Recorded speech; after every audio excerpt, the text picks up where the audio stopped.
pudieran tener este mecanismo regulatorio? Los de la tercera edad.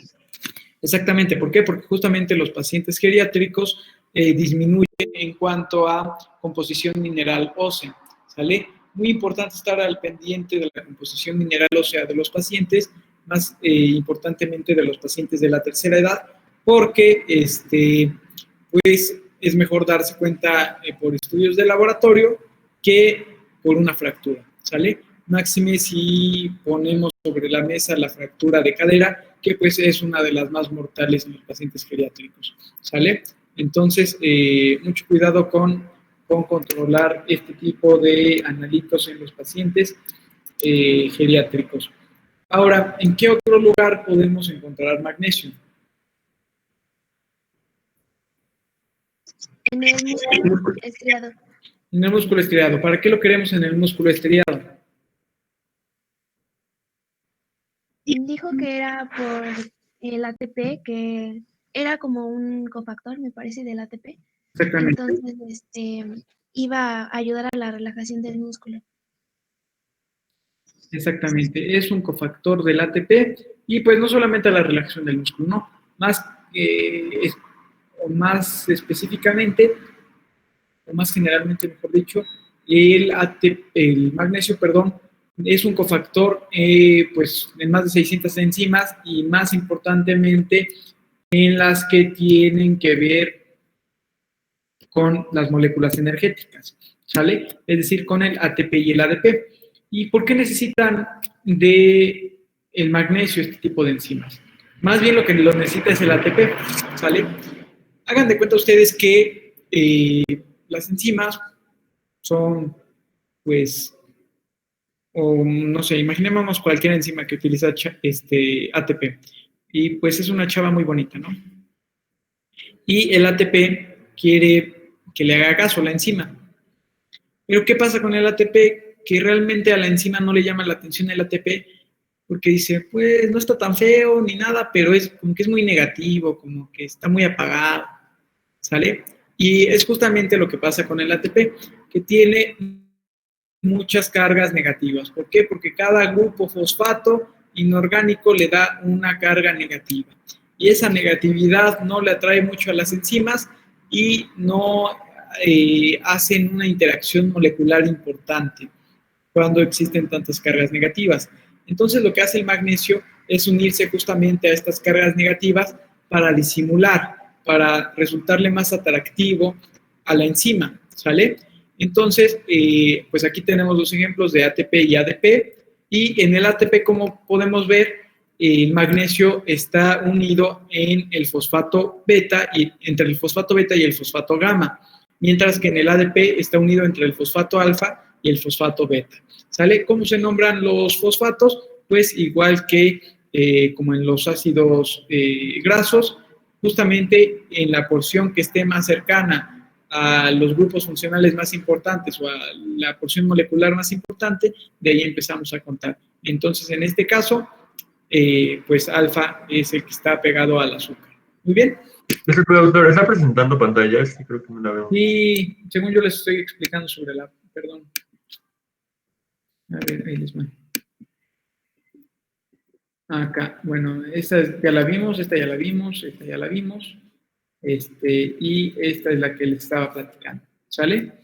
Justamente en esta pantalla se ve el ATP aquí a su izquierda y el ADP aquí a la derecha, y el magnesio se está uniendo alfas entre el fosfato beta y el fosfato gamma en el ATP y entre el fosfato alfa y el fosfato beta en el ADP, ¿sale? ¿Para qué? Para que las enzimas tengan o puedan actuar más, les llame más la atención actuar sobre ese ATP, ¿sale? Para eso nos hace falta en el músculo. Y como bien dice su compañera, pues participa, o más bien el proceso de relajación muscular es un proceso activo, es decir, es un proceso que requiere de ATP, por lo tanto podríamos decir que el ATP, pues sí, digo, el magnesio sí está relacionado con la contracción y relajación muscular, más que nada con la relajación, por este detalle que les digo, y por otro que al magnesio se le ha llamado el bloqueador de canales de calcio natural, ¿sale? ¿Por qué? Porque se ha demostrado que justamente cuando hay unos buenos niveles de magnesio, existe un menor influjo hacia las células musculares de calcio, es decir, retrasa un poquito la contracción, ¿sale? ¿Qué quedamos que es, o a qué les recuerda hablar de canales de calcio o bloqueadores de canales de calcio?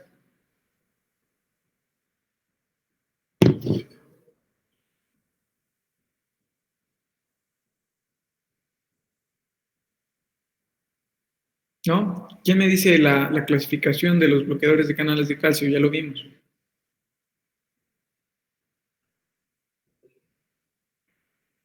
¿Era para el tratamiento de la hipertensión? Ajá. Bien. Quedábamos que las dividíamos en dihidropiridinas y no dihidropiridinas. ¿Cuáles eran las dihidropiridinas?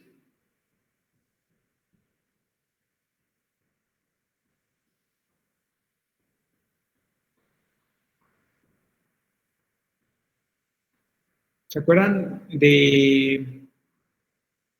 el nifedipino? ¿Nimodipino? Creo que era la más importante. ¿Cuál era la importancia del nimodipino? Platicamos algo del nimodipino, que de hecho es el bloqueador de canales de calcio más costoso a la fecha. ¿Por qué? Porque sirve en enfermedad cerebrovascular. ¿Ok? Reduce la mortalidad en enfermedad cerebrovascular. Más específicamente o con mayor nivel de evidencia en la hemorragia subaracnoidea. ¿Vale? ¿Qué más? Ese es de las familias de la dihidropiridina. De las no dihidropiridinas, ¿qué familias tenemos? Bueno, que son familias con un solo, elemento, ¿no? En cada familia, o con un solo conformante.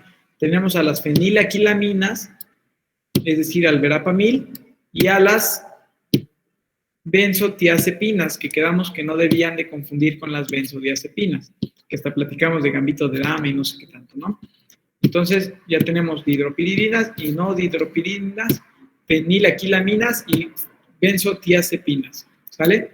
Entonces, lo que hace el magnesio, pues es más o menos lo que hacen este tipo de bloqueadores de canales de calcio, que es bloquear los canales lentos de calcio para inhibir o disminuir el influjo de calcio que entra hacia las células musculares, ¿sale? Y haciendo así más o dificultando, digamos, el proceso de contracción, ¿vale? Luego, acá, ¿qué decíamos? Que normalmente, o más bien, es importante el riñón en la homeostasis del magnesio porque justamente es fisiológico que se filtre casi la totalidad del magnesio en el glomérulo, ¿sale? Y digo casi la totalidad porque aquí este esquema, para ser muy representativo, lo pone como 100%, pero bien es cierto que el rango fisiológico de ultrafiltración de magnesio es del 80 al 100%, ¿sale? Entonces, ¿qué quiere decir? Que se está filtrando un montón de magnesio. Y nosotros corremos el riesgo de que este magnesio, pues, se pierda en la orina, ¿cierto? Entonces, no podemos dejar que se pierda en la orina, por lo tanto, debemos de reabsorberlo. ¿Cómo lo vamos a reabsorber? Del 5 al 15% en el túbulo proximal o en el túbulo contorneado proximal. De ahí no tenemos reabsorción neta de magnesio, ni en asa descendente de Henle, ni en la porción delgada del asa de Henle, y sí tenemos una reabsorción neta en la porción gruesa del asa de Henle, que de hecho es la porción más importante en la reabsorción renal del magnesio, porque aquí se da una reabsorción del 65 al 75%. De ahí hasta el túbulo contorneado distal tenemos una reabsorción del 5 al 10%, y ya de ahí no vuelve a haber reabsorción neta de magnesio, por lo tanto el restante se va a excretar por la orina, ¿sale? Y bueno, debemos de señalar también que esto es análogo a lo que pasa en el intestino, ¿sale? ¿Qué quiere decir? Que en el intestino, más bien, si estamos hablando de absorción o en su caso renal, reabsorción, ¿qué tipo de transporte vamos a estar utilizando? En ambos casos, paracelular o transcelular. Obviamente los dos, pero me refiero a cuál más cuantiosamente o en mayor grado? Para celular. Para celular, perfectamente bien. Entonces, en ambos casos estamos utilizando más importantemente el paracelular. ¿Sale? Ahora, ¿en dónde se está llevando a cabo? En el caso del riñón. En los túbulos. ¿En qué tipo o en qué porción de los túbulos? Acá ponemos intestino y acá riñón. En ambos, mayor paracelular. Mayor absorción o mayor reabsorción paracelular. ¿Vale? En el riñón, ¿en qué porción tubular hay una mayor reabsorción paracelular? En ¿Era la un asa universo de Henle? Perfecto. Porción gruesa ascendente del asa de Henle, ¿cierto? Y en el intestino, ¿en dónde se reabsorbe, en dónde se absorbe más magnesio? ¿En qué porciones se divide el intestino delgado? Duodeno y yeyuno. Duodeno, yeyuno e ilion. Exacto, duodeno, yeyuno e ilion. ¿Vale? Duodeno, yeyuno e ilion. Duodeno, yeyuno e ilion. Ilion, perdón, con E. Ilion. Entonces, ¿en dónde se va a absorber la mayor cantidad de magnesio? Porción distal de yeyuno y porción proximal de ilion. ¿Sale? Ahí es donde más, realmente en todo yeyuno ilion, pero ahí se concentra la mayor absorción. Porción distal de yeyuno y porción proximal de ilion.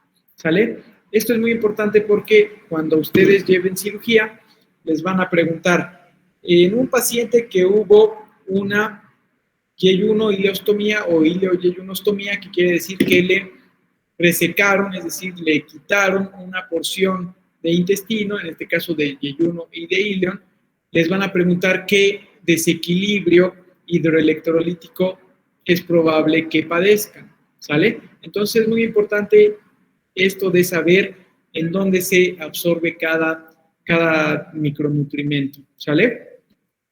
Entonces, ya quedamos acá, yeyuno, ilion, ¿sale?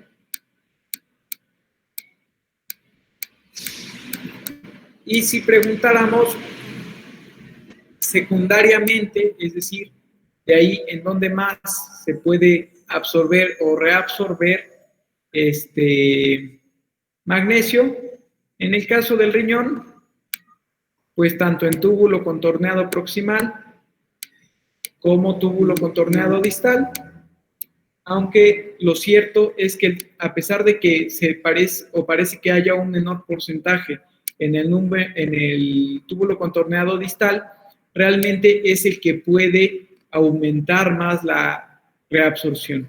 Es decir, al ser un canal de potencial transitorio, que ya los hemos platicado, justamente puede regularse de una manera más estrecha, ¿sale? Entonces, a pesar de que suena menor el porcentaje del túbulo contorneado distal, puede crecer mucho más que el del túbulo contorneado proximal, ¿sale? Pero ¿qué tipo de transporte es?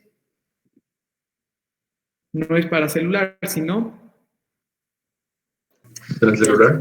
Transcelular. perfecto.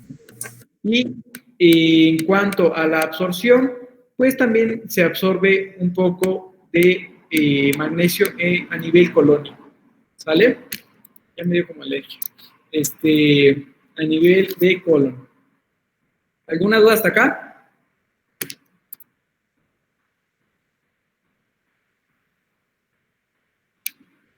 ¿No? No, todo bien.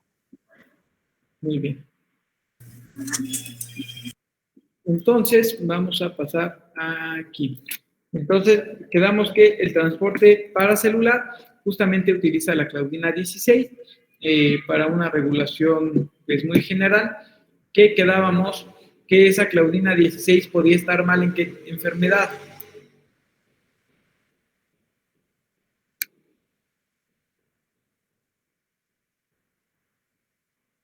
La Hipermagnesia. hipermagnesemia. Hipomagnesemia. En la hipomagnesemia familiar, que quiere decir que van a perder magnesio, ¿sale? Van a tener poco magnesio. Entonces, la claudina 16 en una mala codificación, es decir, que esté mutado un gen, más bien el gen de la claudina 16, deriva o resulta en hipomagnesemia familiar, ¿cierto? Ahora, a pesar de que yo les dije que en la porción ascendente gruesa del asa de Henle, la mayor parte, o más bien casi toda la reabsorción de magnesio es por vía transcelular, paracelular, es decir, que se da entre las células y justamente la regula de manera general la claudina 16, debemos de tomar en cuenta a este transportador que vemos aquí, ¿sale? ¿Por qué? ¿Qué pasa con este transportador que vemos aquí? ¿Qué tipo de transportador es? Para empezar, si estamos viendo que va hacia un solo lado. Uniportador. ¿Ok? O también llamado cotransportador. ¿Sale? Entonces, este cotransportador, ¿qué vemos que está transportando? Sodio, potasio, 2-cloro. Así es como se le conoce, apréndanselo con rimita. Cotransportador, sodio, potasio, 2-cloro. ¿Sale? Ahora, este tipo de transportador es muy importante. ¿Por qué? Porque es justamente al que inhiben los diuréticos de qué tipo. Si estamos hablando de quién.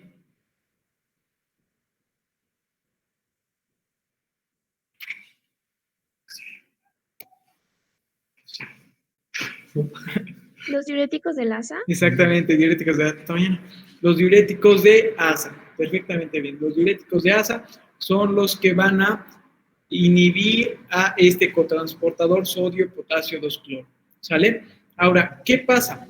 Los diuréticos se dividen en dos,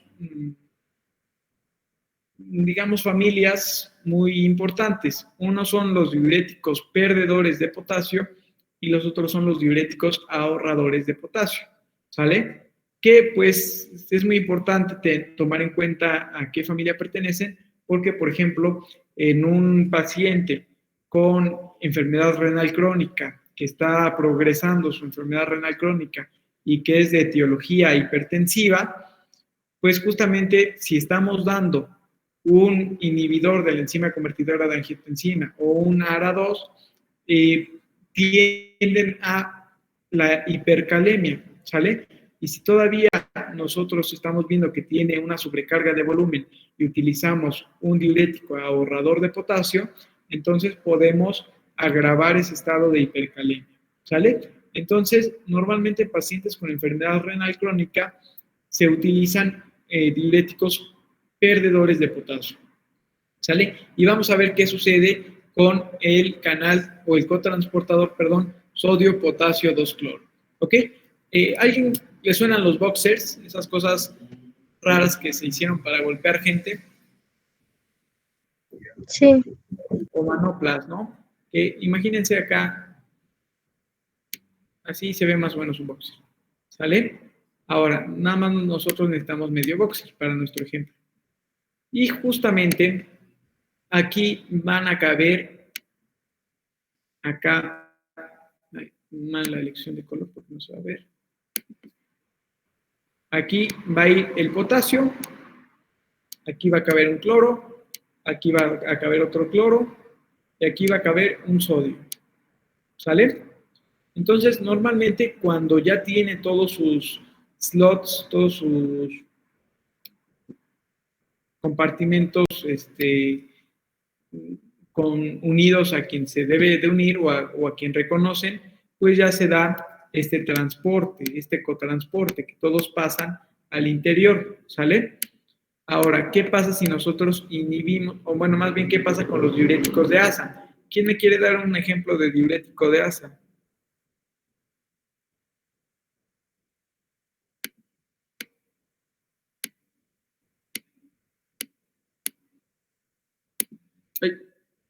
La furosemida, ¿no? Exactamente, También la torcemida, me parece. exactamente.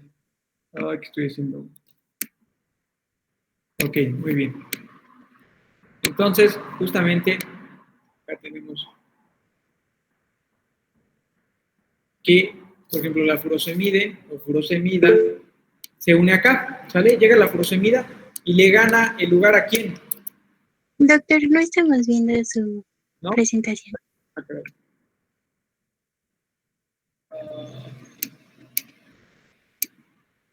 Listo, ahora sí, ¿verdad? Sí, ya. Ok, perfecto. Entonces furosemida. Entonces, ¿le gana a quién la furosemide? Al cloro. ¿O cloro? Exactamente, cloro, muy bien. Le gana el cloro. ¿Y qué pasa? Que acá, por más que haya cloro, pues ya le ganó su lugar y el cloro dice, ah, ¿qué son esas cosas? No, pero ya ni modo, no tiene de otra. Pero quien sí ve que todavía tiene lugar es, la elección de nuevo de color, es el potasio y el sodio, ¿no? Pero ¿qué pasa?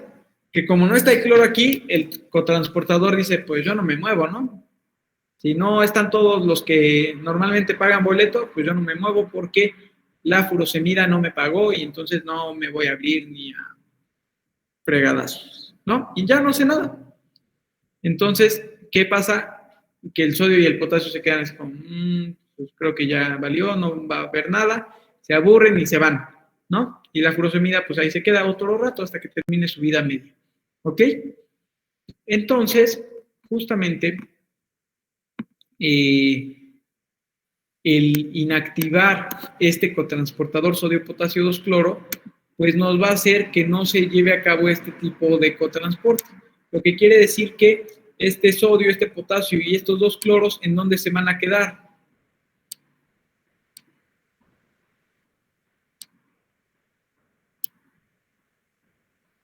¿En el lumen?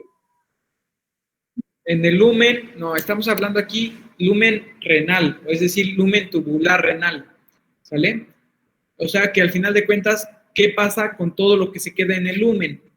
En tubular renal, va a formar parte de la orina final. Es decir, todo lo que dejemos ahí lo vamos a perder. ¿Sale? En un segundito me voy a poner mis lágrimas artificiales porque ya me estoy muriendo. Un segundito.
Puedo abrir los ojos y ya.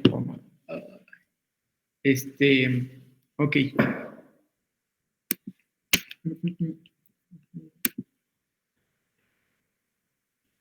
Ok. Entonces, quedamos que todo lo que se quede en el lumen va a formar parte de la orina final, ¿cierto? Y entonces es lo que vamos a perder. Entonces, ¿cómo se llama al mecanismo en el que va a suceder esto? Que del túbulo vamos a regresar a la sangre.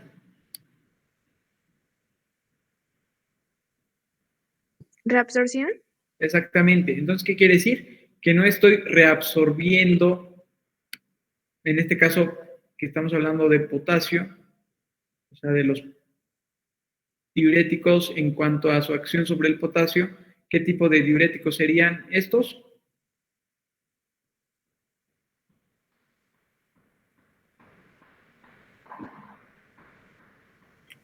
¿Perdedores de potasio? Exactamente, perdedores. ¿Por qué? Porque no los estamos reabsorbiendo. Estamos inhibiendo que pase esto. ¿Sale? Por lo tanto, se van a quedar en la orina final. Los vamos a orinar. ¿Ok? Por lo tanto, acuérdense, muy importante, diuréticos de asa, perdedores de potasio. ¿Qué canal o qué cotransportador inhiben? Sodio, potasio, 2-cloro. ¿Cuál es su sitio de unión? Cloro. A los dos slots de cloro, ¿sale? ¿Cómo llegan a su sitio de acción? Filtración, reabsorción o secreción. Reabsorción. No, Filtración. no. Secreción. ¿Por qué? Yo creo que ya no recuerdan Ay, no, acá no es. No son estas diapos. Pero bueno, lo dibujamos acá. Quedamos que el glomérulo. Aquí está. El glomérulo tiene una arteriola aferente y una arteriola eferente.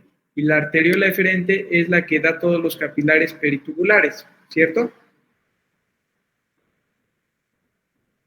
Y también dijimos que la furosemida y casi todos los diuréticos, más del 70% de los diuréticos, están muy grandotes y están unidos a proteínas como para pasar por aquí.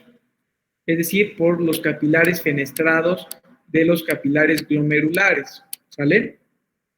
Entonces, al no caber aquí, siguen su camino, que vamos a poner aquí en negro, siguen su camino,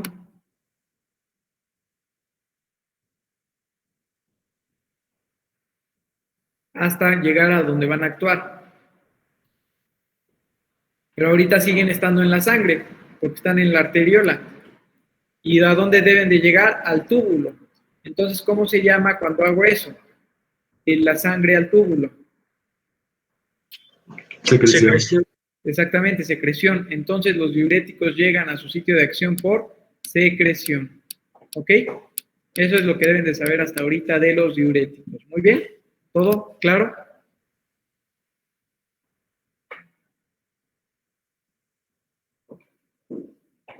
Ahora, ¿qué nos interesa o por qué metimos aquí el canal sodio-potasio 2-cloro si no está transportando magnesio? Justamente porque para que funcione bien este transporte pasivo paracelular del magnesio, requerimos que exista un gradiente electroquímico muy cuidado, que justamente va a permitirlo este cotransportador sodio-potasio 2-cloro. Entonces, al inhibir este sodio-potasio 2-cloro, nosotros no vamos a permitir ese gradiente electroquímico y por lo tanto el magnesio no o va a encontrar más difícil absorberse por vía paracelular, ¿vale? Entonces, los diuréticos de asa también pueden ser inductores de hipomagnesemia. ¿Por qué? Porque también habría o aumentaría la excreción renal de magnesio, ¿sale? Es por eso que en este diagrama está ahí presente el cotransportador sodio-potasio 2-cloro, ¿vale? Luego, quedamos que en el túbulo contorneado distal también va a haber justamente a ver, denme un segundito.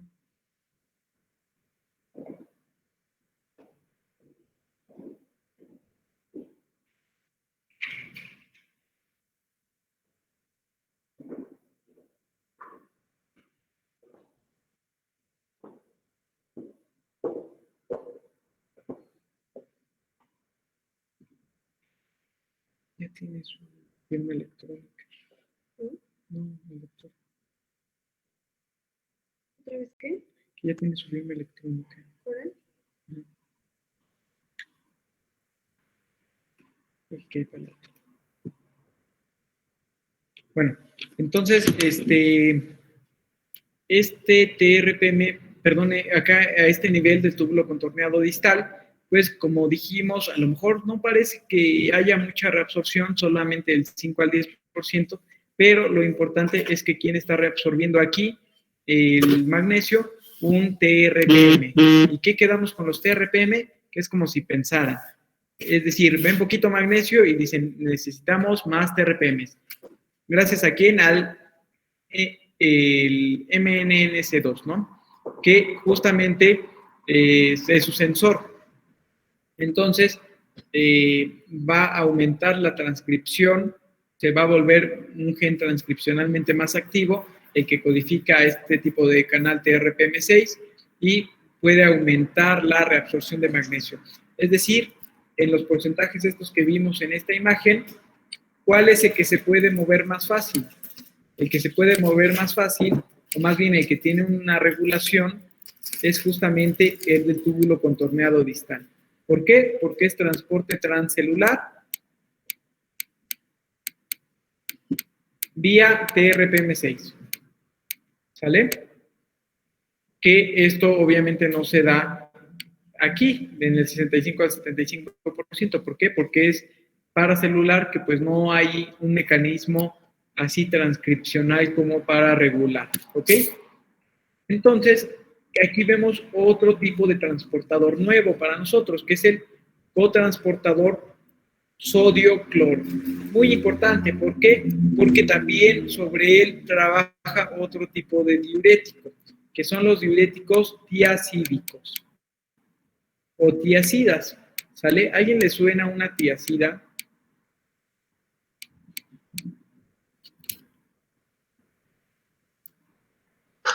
Creo que se las dan a los pacientes que tienen hipertensión, ¿no? Ok, es un tratamiento antihipertensivo. Muy bien, ¿alguien más? ¿Qué le suenan de las?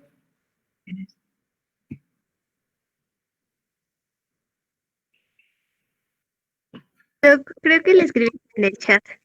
A ver. Ahorita veo. Clorotiacida. Qué bueno que tocas ese tema, porque justamente la clorotiacida ya no se usa, sino justamente la hidroclorotiacida, que es como una nueva generación de clorotiacida. Y casi siempre cuando ven este tipo de que le aumentamos una palabrita al medicamento, es porque justamente es una molécula modificada. ¿Y para qué la modificaron? Para que tenga un mejor perfil farmacocinético. Entonces, el 90%, un 95% de las veces es preferible el medicamento que tiene un nombre compuesto. Por ejemplo, la loratadina, que seguramente a muchos de ustedes les suena, que es un antihistamínico de segunda generación, que en algunos casos selectos de enfermedades alérgicas se debe de dar por largo tiempo, es decir, es un tratamiento crónico que finalmente en pacientes susceptibles puede derivar en daño hepático, ¿sale? Pero justamente para eso se creó una modificación de la molécula de la loratadina que se llama desloratadina, que tiene este mejor perfil farmacocinético con menor hepatotoxicidad, ¿sale? Entonces, pues recordando ahorita que Ashley da este ejemplo de la clorotiacida e hidroclorotiacida, que justamente es un diurético, pero no es un diurético de asa, sino que este actúa justamente en el túbulo contorneado distal, como estamos viendo aquí, porque va a inhibir a este cotransportador que se llama cotransportador sodio-cloro, ¿sale? Cotransportador sodio-cloro. Y bueno, también llama la atención que el primero que nos venga a la mente casi siempre es la hidroclorotiacida como diurético tiacídico, porque en realidad la tiacida que tiene mejor evidencia en cuanto a que disminuye la mortalidad. Porque, bueno, eso no lo platiqué con ustedes porque no les di estadística, pero normalmente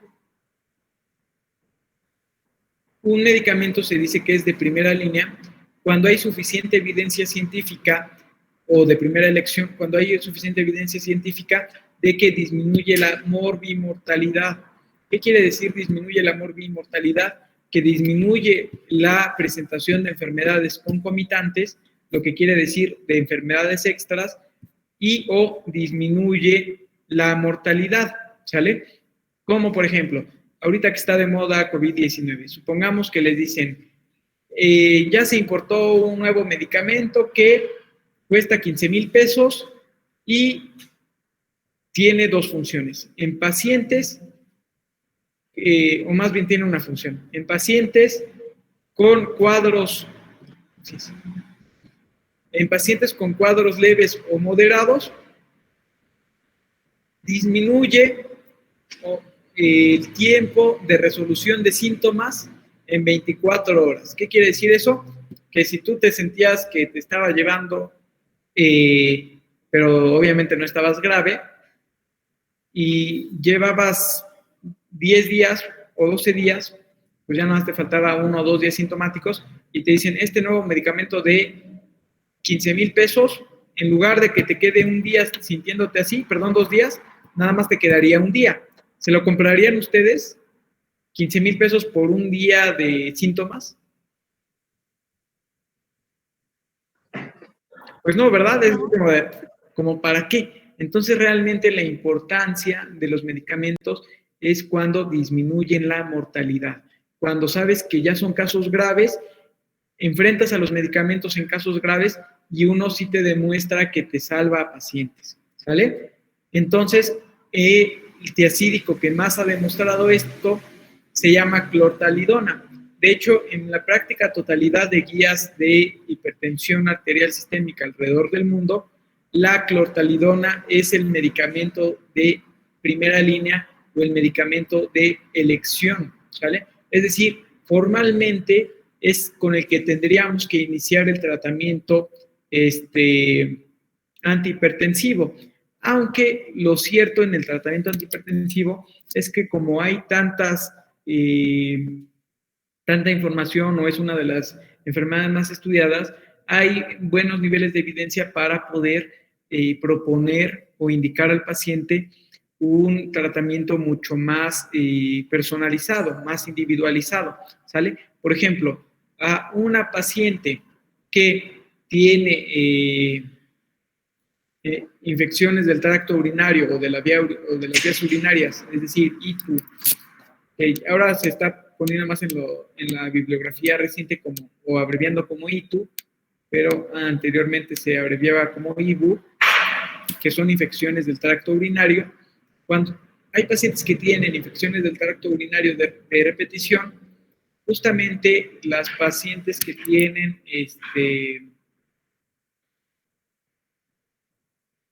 infecciones ascendentes, es decir, que ya hay una afectación renal, pues justamente uno de los factores de riesgo para que se vuelva a repetir esta infección renal es el volumen vesical postmiccional, ¿sale? O el volumen residual vesical postmiccional. ¿Qué quiere decir esto? ¿Qué tanto de orina se queda en la vejiga después de orinar, ¿sale? Si el porcentaje es elevado, esto es un factor de riesgo para infecciones de repetición. ¿Y cómo es que vamos aumentando ese porcentaje? Inhibiendo el reflejo justamente de la micción. Es decir, tienes ganas de orinar, no vas, entonces eso va a hacer que tienda a subir tu volumen residual postmiccional vesical, ¿sale? Entonces, por ejemplo, en una paciente que sabemos que tiene este historial y que sabemos que el baño en su trabajo le queda a 4 minutos caminando, pues obviamente se va a aguantar las ganas y obviamente va a tener ganas a cada rato, bueno, no a cada rato porque tampoco aumentan demasiado con una dosis controlada de diurético, pero sí son más frecuentes las cantidades de micción o las veces de micción que pues obviamente se va a aguantar y pues en esta paciente seleccionada o ya que estamos individualizando su caso, pues obviamente ahí no convendría un diurético, ¿no? Entonces de ahí la importancia de saber los pros y los contras de los medicamentos y también de conocer bien a su paciente, ¿ok? Entonces, ahora vamos a hablar, bueno, y justamente estos diuréticos tiazídicos, la clortalidona, les digo, es la que más tiene evidencia, pero ¿qué es lo que pasa? Que la que tiene mejor perfil farmacológico, farmacocinético, más específicamente, para poder combinarlo con otros fármacos y que no haya tantas interacciones medicamentosas, es la hidroclorotiazida. De ahí que se usa más que la clortalidona, porque normalmente los pacientes hipertensos tienden a tener pues enfermedades concomitantes y ya llegan a ser pacientes pues de mayor edad, incluso la mayor carga de enfermedad está en los pacientes de tercera edad, ¿sale? Y bueno, esos son los diuréticos acídicos. Acuérdense, cotransportador sodio-cloro, que también, si lo inhibimos, también puede perder un poco de magnesio, aunque no tan importantemente como los de ácido, ¿vale? Ahora, vamos a hablar de hipomagnesemia. ¿Cómo es que podemos tener hipomagnesemia? Decíamos que tenemos, aparte de ya toda la concentración que hablamos en dónde está concentrado el magnesio en el cuerpo, pues también hay líquido extracelular, es decir, si tenemos una succión nasogástrica prolongada, como por ejemplo en pacientes que tienen sangrado de tubo digestivo alto o la ingesta de algún tóxico que queremos inhibir su absorción o que queremos succionarla antes de que pase por el vaciado gástrico, pues justamente si tenemos mucho tiempo esa succión, puede haber hipomagnesemia. Esto solo en casos muy particulares que ya estaban en niveles límites inferiores de magnesio. ¿Por qué? Porque no se pierde de esta manera muchísimo magnesio. Tampoco por el vómito. Es mucho más frecuente la hipomagnesemia por diarrea aguda y crónica. ¿Sale? También frecuente en los síndromes de malabsorción, que malabsorción se escribe justamente así, malabsorción. En el examen les voy a poner una pregunta abierta y a quien escriba mala absorción separado lo repruebo, ¿sale? Porque se ve bien feo en las notas cuando escriben de esa manera, pero ¿qué más podemos tener en hipomagnesemia? Lo que hablábamos de dónde se está absorbiendo la mayor cantidad de magnesio a nivel intestinal. ¿En dónde quedamos que era?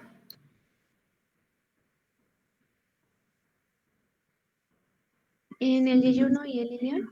Exactamente. Entonces, si acá dice resección extensa intestinal, pues obviamente si estamos hablando de una yeyunoileostomía o yeyunostomía, que quiere decir que estamos cortando yeyuno e ilion, pues obviamente ahí podemos tener hipomagnesemia por disminución de la absorción, ¿sale? Luego, fístulas intestinales y biliares. ¿A qué se refiere una fístula?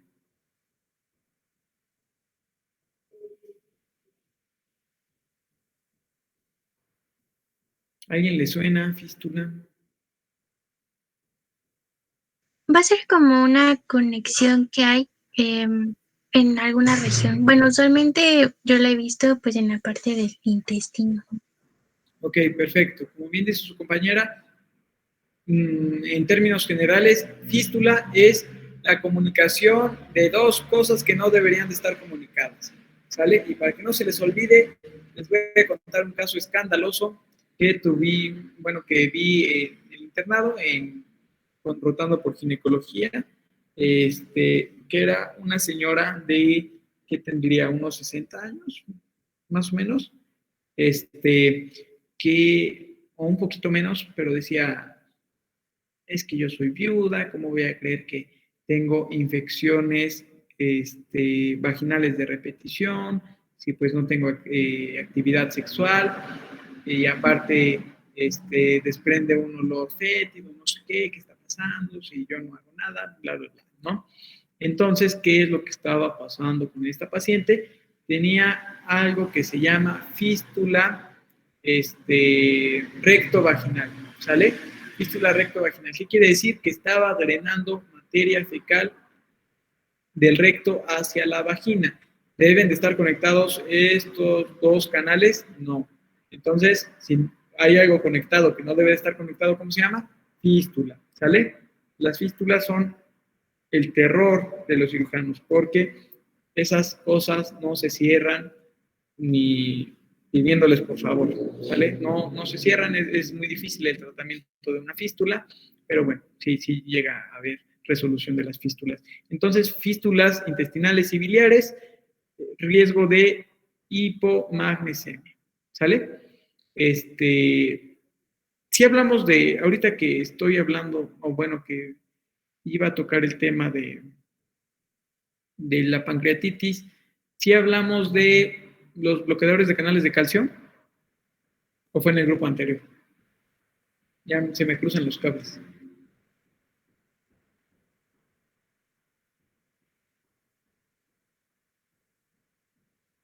¿Quién dice yo? Ya se durmieron.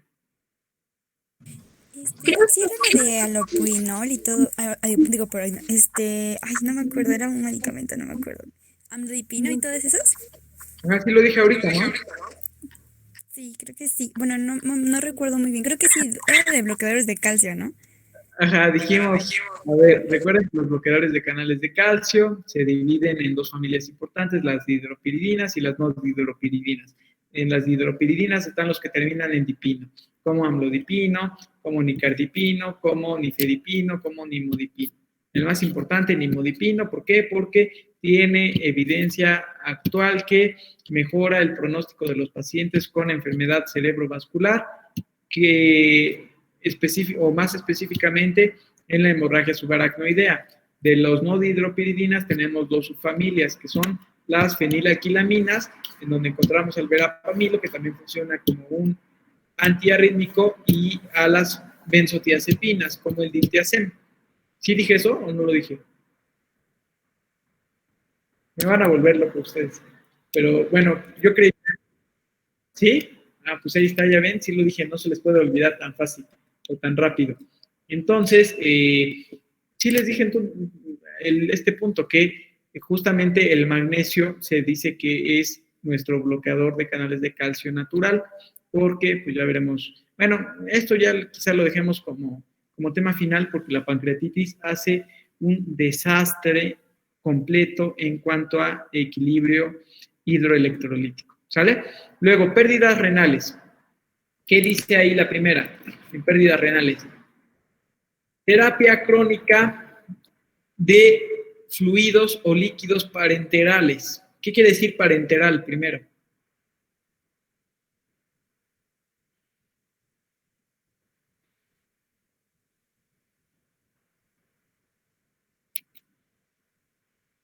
A lo mejor que es algo relacionado con enterocitosma, con la parte del intestino, junto a. Bueno. No, pero vía parenteral es cuando se administra intravenosa, ¿no? Exacto, bueno, por ahí va. Es como una vía diferente a la normal, ¿no? Sí, por favor, cuando haya algo que yo diga, cualquier cosa que ustedes no entiendan, díganmelo, por favor, porque de eso se tratan los primeros años de la carrera, de agarrar glosario, ¿sale? O sea, no les debe dar ninguna pena, ninguna vergüenza. Malo que le preguntáramos a un especialista qué es parenteral y no supiera, ¿no? Pero ustedes tienen todo el derecho del mundo de no saber prácticamente casi todos los términos, porque pueden ser nuevos para ustedes. Entonces, no se vayan sin resolver duditas así de lo que vean escrito, ¿sale? Porque pues justamente para eso son los primeros años de la carrera, para justamente aprender ciencias básicas y hacer un montón de glosario, ¿sale? Entonces, parenteral, ¿qué quiere decir? Enteral quiere decir relacionado con el intestino, ¿sale? Enteral quiere decir que pasa por el intestino. Entonces, si es parenteral, quiere decir por una vía diferente. Para quiere decir vía diferente. Parenteral quiere decir cualquier vía que no pase por el intestino.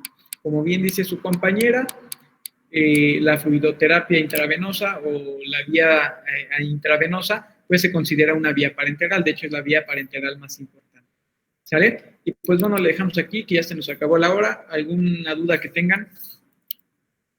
Doc, bueno, yo tengo una duda, pero no me acuerdo si la clase anterior, pero había dicho que creo que el magnesio, actuaba como inhibidor de las quinolonas. ¿Como inhibidor de las qué?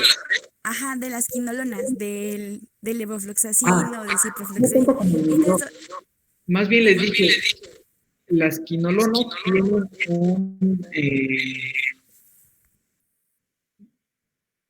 un problema con la absorción, porque justamente la absorción de las quinolonas se ve dificultado en presencia de cationes divalentes. ¿Sale? ¿Qué son los cationes divalentes o cuáles son los dos cationes divalentes más importantes? Calcio y magnesio.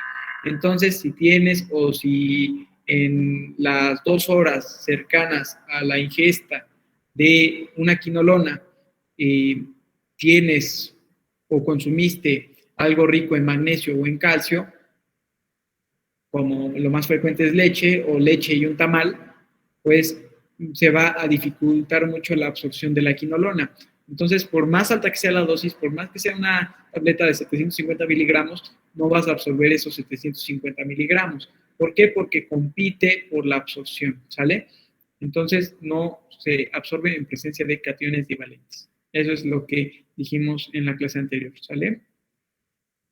Ah, ok, Doc. Sí, es que creo que no había entendido muy bien como esa parte, pero gracias. Claro, sin problema. ¿Alguien más? Doc, nada más una duda de la diapositiva anterior. Cuando nos mostró el cotransportador de sodio cloro, ¿qué era esa NSC cuando pasaban al Así se llama en inglés. Es natrium. No recuerdo bien. Creo que es natrium chloride. Cotransporter. ¿Sale? Son sus siglas en inglés.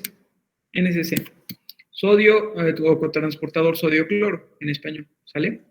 Gracias. No, por nada. Ya sin dudas.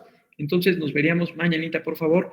Y en el chatcito, bueno, en el WhatsApp nos ponemos de acuerdo. Los que no estén, pues les avisarán a sus compañeros para la reposición de clase el día sábado, que seguramente sea antes del mediodía.